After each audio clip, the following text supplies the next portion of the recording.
দেশের গণমাধ্যম এখন নজিরবিহীন স্বাধীনতা ভোগ করছে, মন্তব্য প্রধান উপদেষ্টার।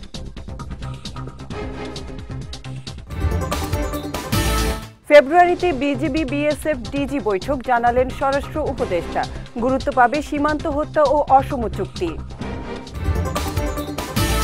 এবং আওয়ামী লীগ নির্বাচন করতে পারবে কিনা সে সিদ্ধান্ত নেবে জনগণ, বললেন সালাউদ্দিন আহমেদ।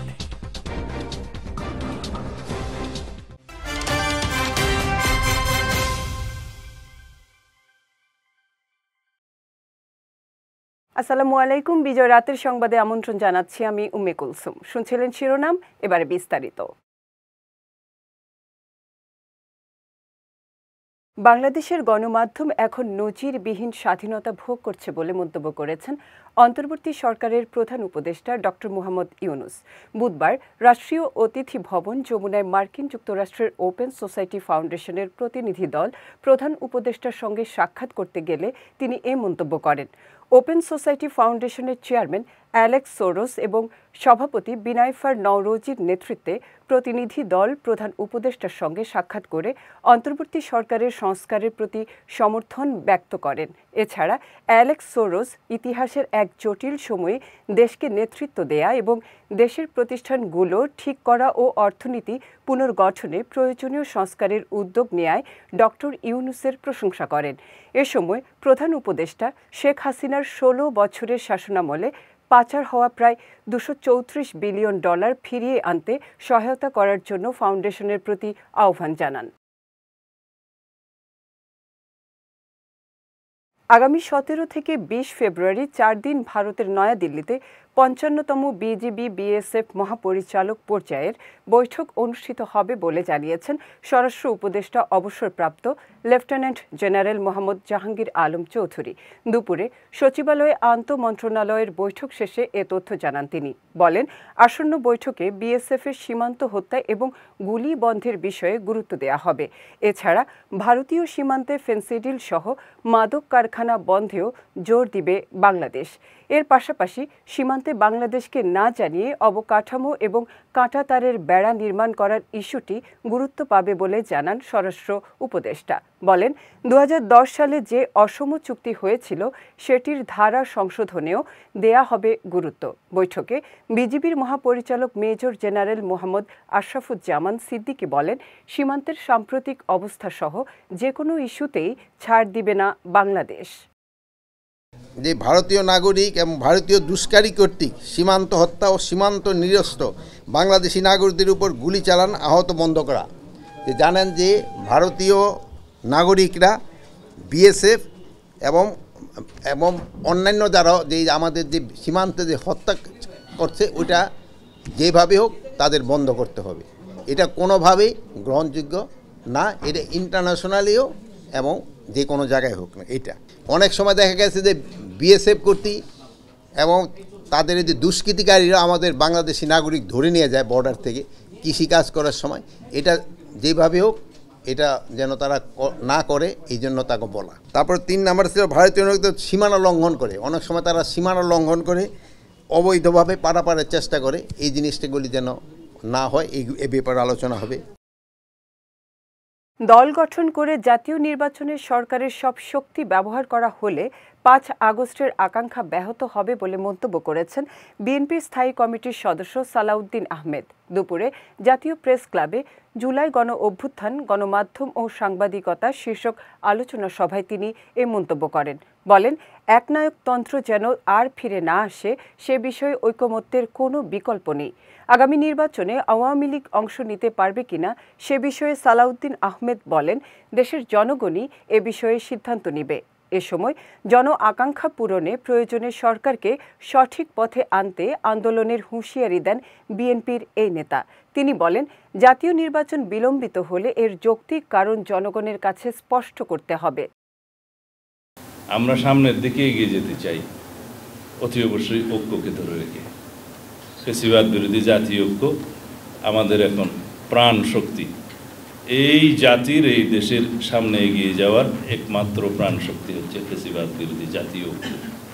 এই ঐক্যকে সারা জীবন আমাদের ধারণ করে যেতে হবে, যাতে বাংলাদেশের জনগণের সামনে কোনো সময় কোনো সংসদীয় এবং সাংবিধানিক ফুয়েরার সৃষ্টি না হয়, একনায়কতন্ত্রের সৃষ্টি না হয়, সেই জন্য আমাদের এই চেতনা, এই আকাঙ্ক্ষাকে, এই ঐক্যকে ধরে রাখতে হবে, এই জাতীয় ঐক্যকে।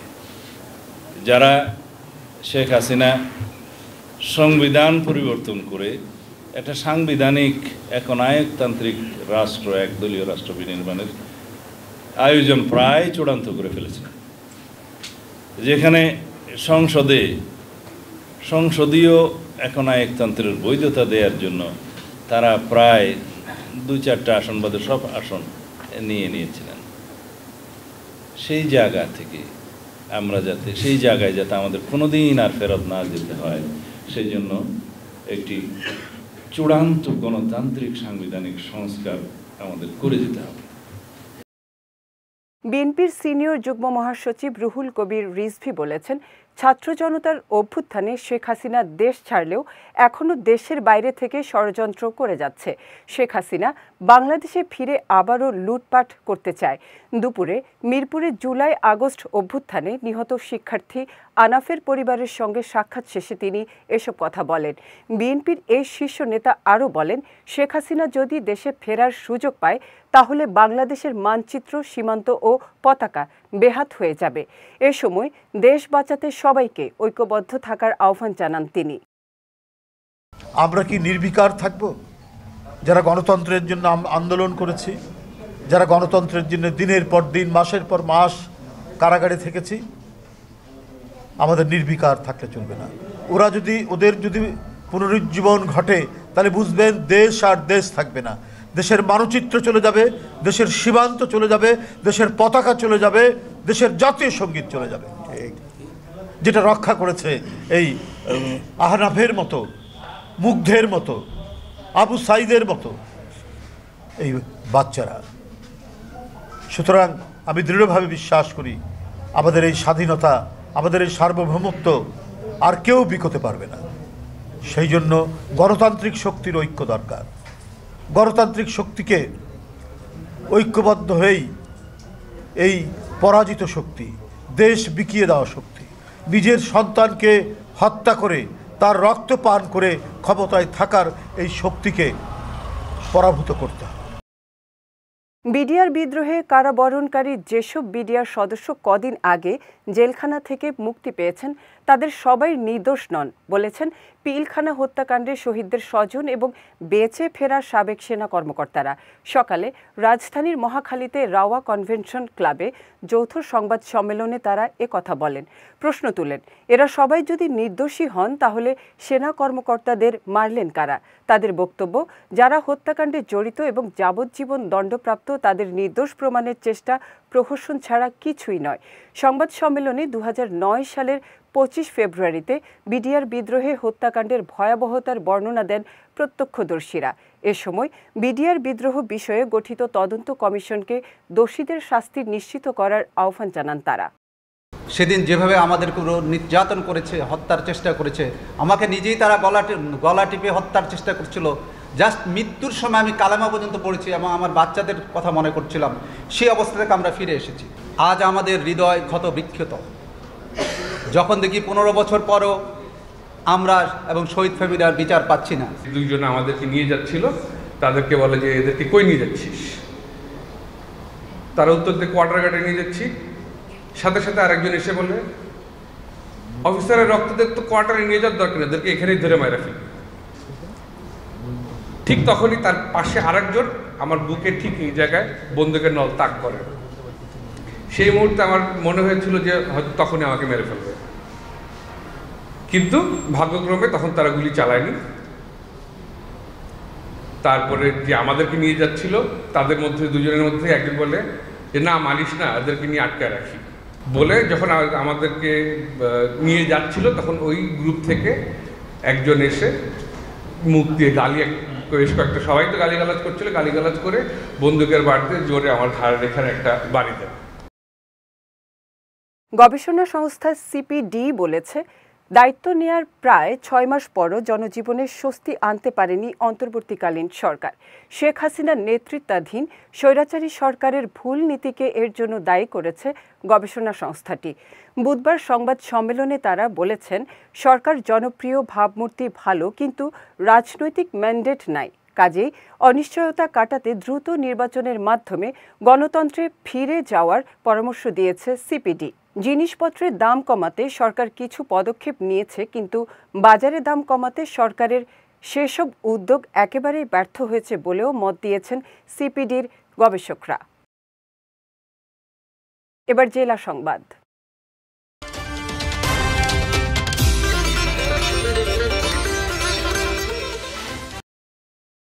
সাদু জুবায়েরপন্থীরা ভিন্ন সময়ে ইজতেমা করতে সমঝোতায় আসায় এবারের ইজতেমায় শান্তিপূর্ণ পরিবেশ বজায় থাকবে বলে আশাবাদ ব্যক্ত করেছেন পুলিশের মহাপরিদর্শক বাহারুল আলম। সকালে গাজীপুরের টঙ্গীতে বিশ্ব ইজতেমা মাঠে গাজীপুর মেট্রোপলিটন পুলিশের নিয়ন্ত্রণ কক্ষের সামনে আয়োজিত সংবাদ সম্মেলনে তিনি এ আশাবাদ ব্যক্ত করেন।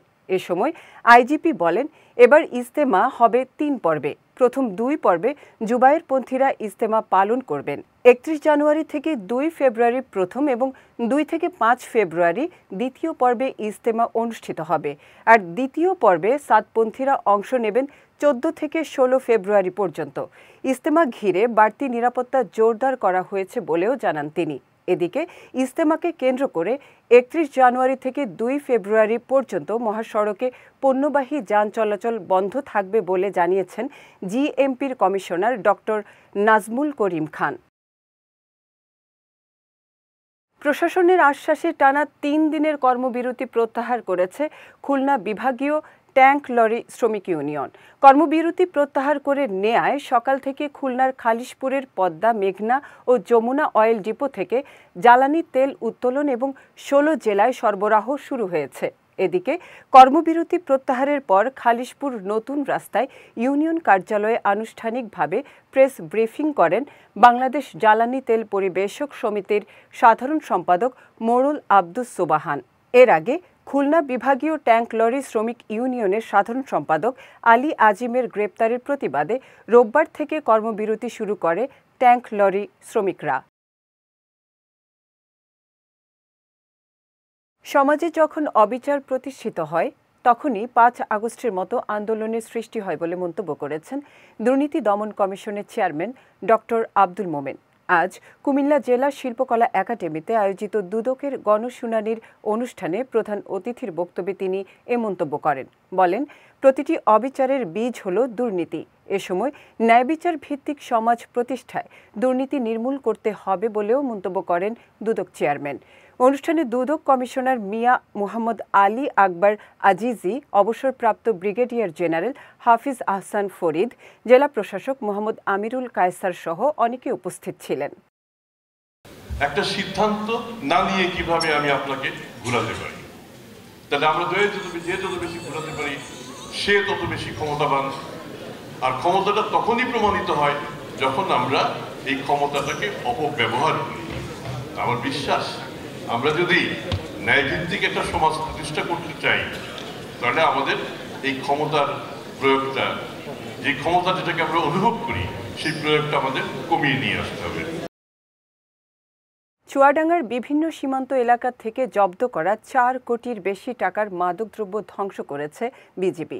সকালে চুয়াডাঙ্গা ৬ বিজিবি ব্যাটালিয়নের সদর দফতরে বিপুল পরিমাণ মদ, ফেন্সিডিল, গাঁজা, ইয়াবা, হেরোইন সহ বিভিন্ন ধরনের মাদক ধ্বংস করা হয়।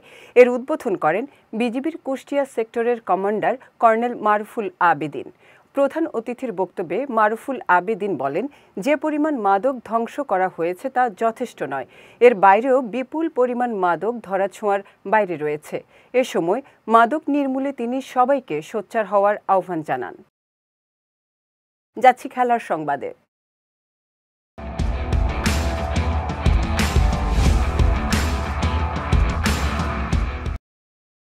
চলতি বিপিএলে সবার আগে প্লে অফ নিশ্চিত করা রংপুর রাইডার্সকে হ্যাট্রিক হারের স্বাদ দিল চিটাগং কিংস। এই জয়ে প্লে অফের খুব কাছাকাছি পৌঁছে গেছে তারা। আজ দিনের প্রথম ম্যাচে টস হেরে আগে ব্যাট করতে নেমে নির্ধারিত ২০ ওভারে ৫ উইকেট হারিয়ে ১৪৩ রানের সংগ্রহ গড়ে রংপুর রাইডার্স। জবাবে ব্যাট করতে নেমে হায়দার আলীর বিধ্বংসী ব্যাটিংয়ে ১৪ বল বাকি রেখেই ৫ উইকেটে জয় তুলে নেয় চিটাগং কিংস। এ জয়ে লিগের ১০ ম্যাচে ১২ পয়েন্ট নিয়ে তৃতীয় স্থানে উঠল চিটাগং কিংস। অন্যদিকে ১১ ম্যাচে ১৬ পয়েন্ট নিয়ে টেবিলের দ্বিতীয় স্থানে রংপুর রাইডার্স। দক্ষিণ আমেরিকা অনূর্ধ্ব ২০ চ্যাম্পিয়নশিপ টুর্নামেন্টটির ৩১তম আসরে নিজেদের তৃতীয় ম্যাচে বলিভিয়ার বিপক্ষে ১-০ গোলের জয় পেয়েছে আর্জেন্টিনা। এর মাধ্যমে সুপার সিক্সে জায়গা করে নিয়েছে মেসি দিবালাদের উত্তরসূরিরা। ভেনেজুয়েলার মিসাইল দেলগাদো স্টেডিয়ামে ম্যাচের ৮৬ মিনিটে একমাত্র গোলটি করেন আর্জেন্টিনার তেও রদ্রিগেজ পাগানো। এই জয়ের ফলে বি গ্রুপে শীর্ষস্থান ধরে রেখেছে আর্জেন্টাইন জুনিয়ররা। ৩ ম্যাচে ২ জয় ও ১ ড্রয়ে তাদের পয়েন্ট ৭। আগামী ১ ফেব্রুয়ারি ইকুয়েডরের বিপক্ষে প্রথম পর্বের শেষ ম্যাচ খেলবে তারা। বিজয় রাতের সংবাদ শেষ করার আগে শিরোনামগুলো দেখে নিচ্ছি আরও একবার।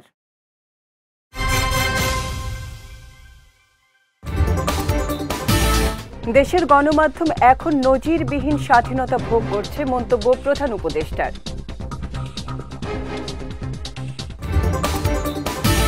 ফেব্রুয়ারিতে বিজিবি বিএসএফ ডিজি বৈঠক, জানালেন স্বরাষ্ট্র উপদেষ্টা। গুরুত্ব পাবে সীমান্ত হত্যা ও অসম চুক্তি। এবং আওয়ামী লীগ নির্বাচন করতে পারবে কিনা সে সিদ্ধান্ত নেবে জনগণ, বললেন সালাউদ্দিন আহমেদ।